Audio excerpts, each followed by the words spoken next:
Hi guys! Good evening! So nagugutom ulit ako. Kain tayo guys. Yung ulam natin is adobong chicken. So tignan nyo naman guys yung pinagkainan ko. Tignan nyo ba naman? Anong klaseng ano yan guys? Diba?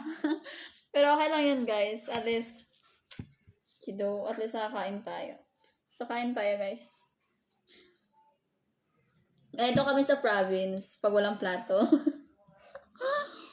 Kain tayo. Talagang sanay ako kumain na ito. Nakataas yung isang isang paa ko.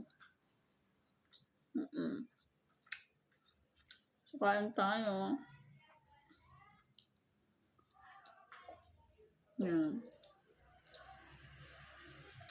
May chika ko sa inyo guys. May dati sabi ko dati, yun ako mag-aalaga ng na makatawad ng cat, dog. Ayoko na mag-alaga. Tapos ganoon, may dumating na pusa dito sa amin, kaya nalagaan na lang namin. Tapos kanina naman, may nagbigay sa amin ng aso. So no choice kami kung mag-alaga ulit. So nag-alaga ulit kami ng aso at saka pusa. So okay lang naman yun.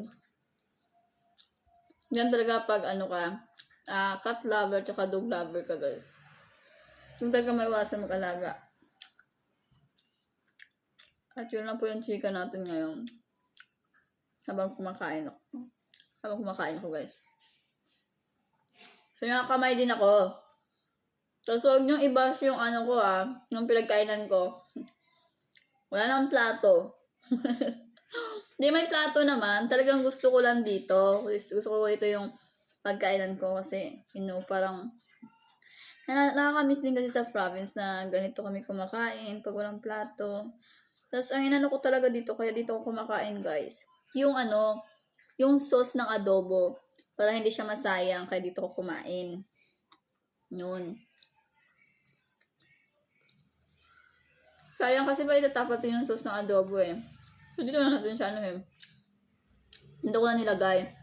Meron naman kaming plato, pero talagang mas bet ko dito guys. Huwag niyo akong i-judge. Alam ko na marami din sa inyo na ganito din kumain. So yun lang. Thank you din sa mga nanood ng ng vlog ko, ng video ko. Thank you po. Ay, nahulog pa. Nahulog pa yung yung ulam. At yun lang po. Babush. Thank you.